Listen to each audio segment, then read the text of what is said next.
Welcome back to our final video of Playwright and Pytest series.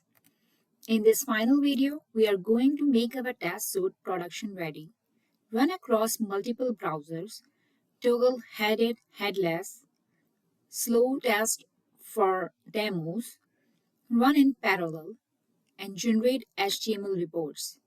Plus, I'll show a CI workflow to run cross-browser tests in GitHub Actions. Let's open a requirement file and add these two packages,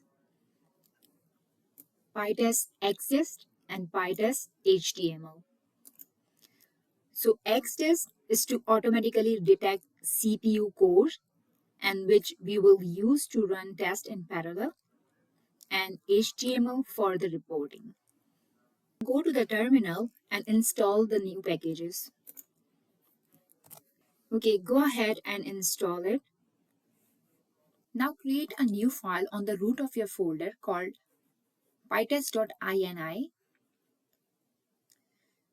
and INI stands for initialization. It basically is the central configuration for all our tests, so we don't have to keep typing long commands every time we run Pytest.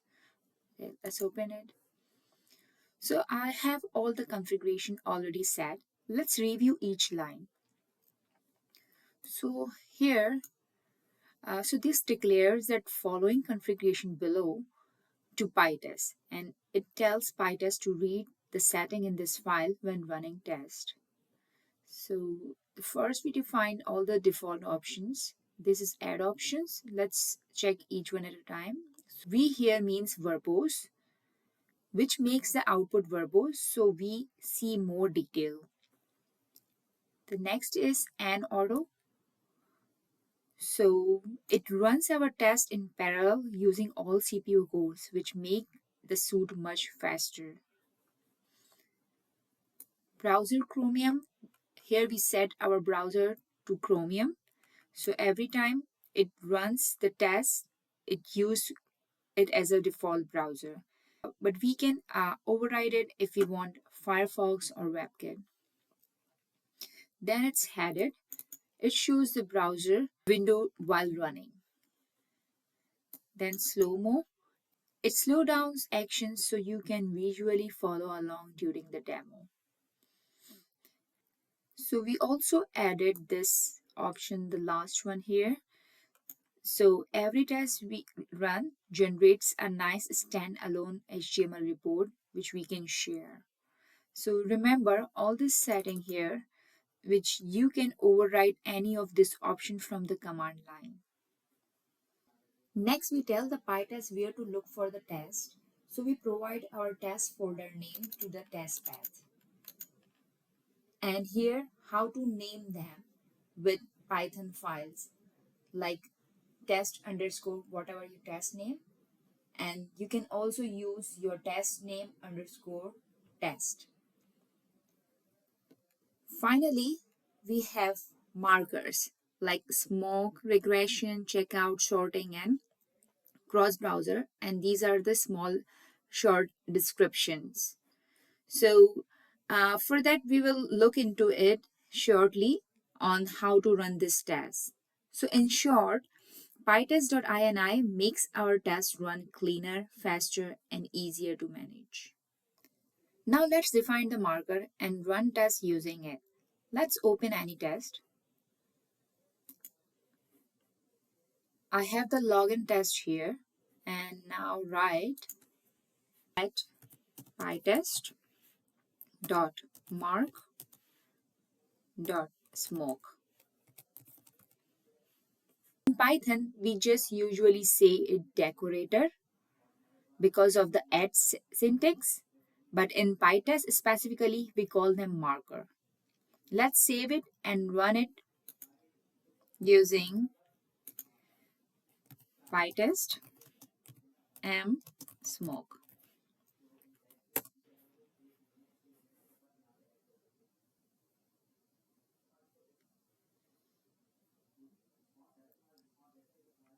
So notice it only ran the login test because we set the marker for this test only. This is how you can organize your test suite. Another thing you notice, it opened the Chrome, was headed, and ran slowly without us defining it in the command line because it gets all this setting or all these options from the pytest.ini. Okay, now let's see how to run in a different browser other than the one defined in our configuration. Let's say we want to run our smoke test in Firefox and WebKit. For that, we write pytest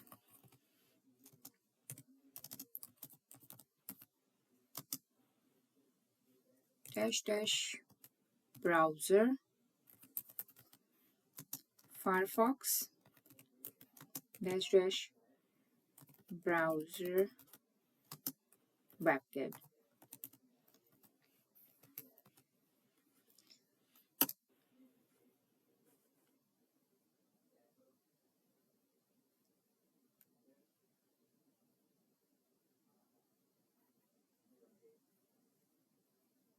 So notice it ran the test in all these three browsers. Now let's make our test run fast. So let's override slow-mo here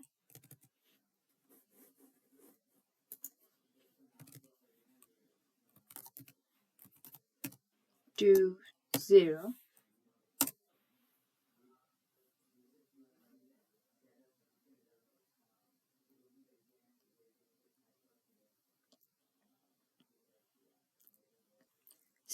So you can see how we override the configuration by defining the options right on the command line.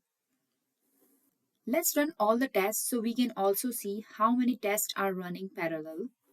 For that, we write pytest and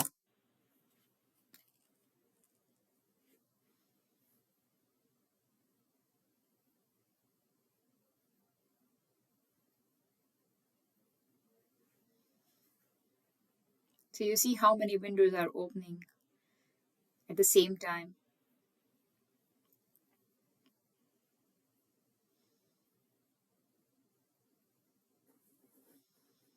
So here you can see all the details because we have set verbose.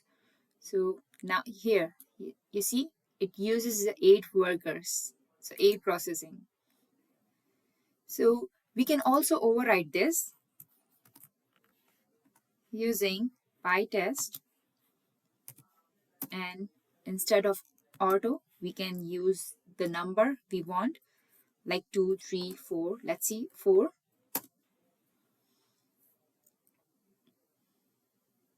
So it will use 4 worker.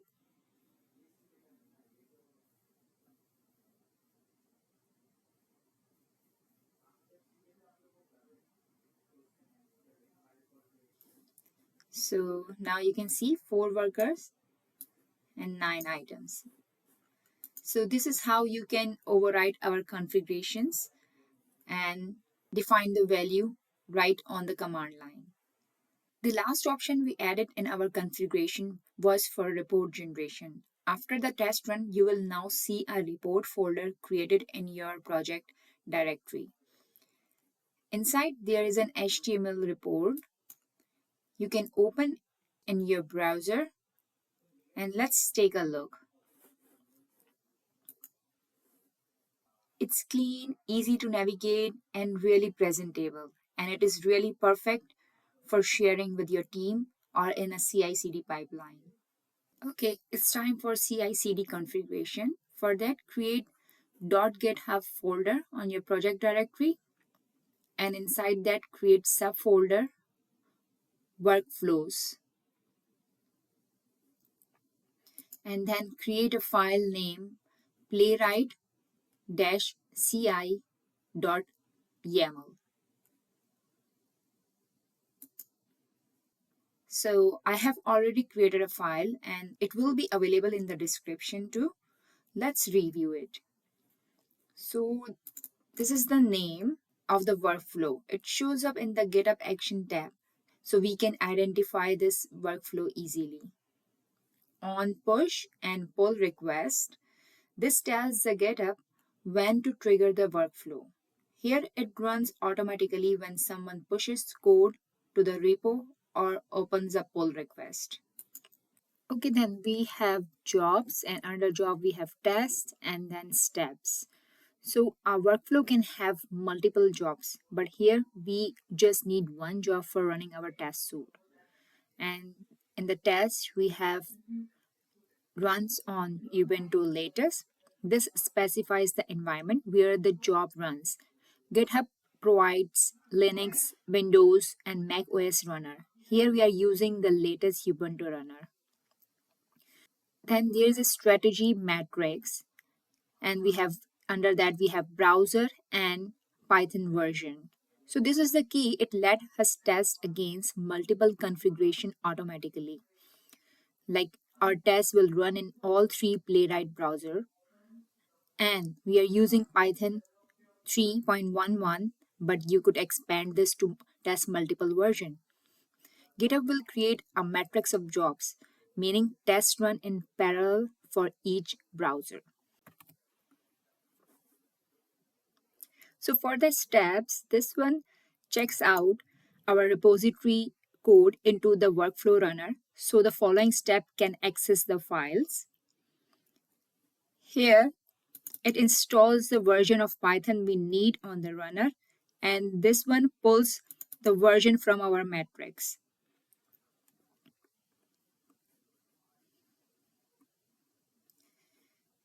Here it installs the dependencies. First, it upgrades the pip, and then it will install all the packages from the requirement file. And this installs the actual browser, Chromium, Firefox, WebKit inside the GitHub runner. Without this step, Playwright test wouldn't work. So the next is run test. Here we have our environment. So as you know, we don't commit environment file to GitHub as it contains sensitive information, yet we need them to run our test. So in CI/CD environments like GitHub Action, we don't use the environment file at all. Instead, we store the secret securely in GitHub and pass them to the workflow as environment variable. This way, our test can run automatically, safely, and without exposing sensitive information. And this is the complete path. So you can store this in your GitHub. So go to your GitHub repo in settings, secret and variable, actions, and new repository secret, where you can add your username and password. So here we run our test suite with Pytest using these options. And the metrics.browser, we have defined here in strategy metric.browser. So it will take the browser value from here. For this basic CI/CD setup, I'm running Playwright test on Chrome and Firefox only. I remove the WebKit to keep things simple since it's not fully supported on Ubuntu runners. All right. Next is upload report artifact. It uploads a generated report as an artifact in GitHub Action. So this gave us a report, a unique name depending on the browser, and this one is the actual file path to upload. This way, after the workflow finishes, you can download test report for each browser directly from the Action tab. Important note that for running tests in CI, it's best to run it headless and fast. That's why I override the slow-mo here to 0. But I can't use headless because it is not supported in Playwright Pytest package we have. It is by default headless. So I remove the headed from the pytest.ini file. Here I remove the headed. So before we end this session, I want to quickly talk about git ignore, which you can create on the root of your project. Here, like this .gitignore file. This file tells the Git which file or folder it should ignore, meaning they won't be pushed to your repository. You typically add files that are sensitive, like your environment file with your credentials, or heavy auto-generated files like your virtual environment, Python cache folder, or reports This keeps your repository clean, safe, and manageable. When you are ready to push your code to GitHub, you can commit your project and push it. Just make sure your .getignore is set up correctly so you don't accidentally upload sensitive or unnecessary files. If you are new to Git and want to learn how to create a repository and push your code for the first time, I will make a dedicated video showing that step by step. Let's wrap up our Playwright and Pytest series. To recap, we started with basic login tests, learned to interact with UI elements, handle dropdowns and filters, build a full checkout flow, and explore advanced features like cross-browser testing, slow headless mode, and HTML report generation. Key takeaways: always use gitignore to keep sensitive or large file out of your repo. Secure credential with .environment locally or secrets in CI.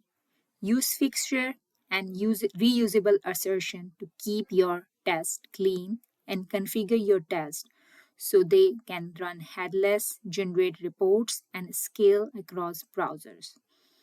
Thanks for following along. If you found this series helpful, don't forget to like, subscribe, and share. See you in the next one.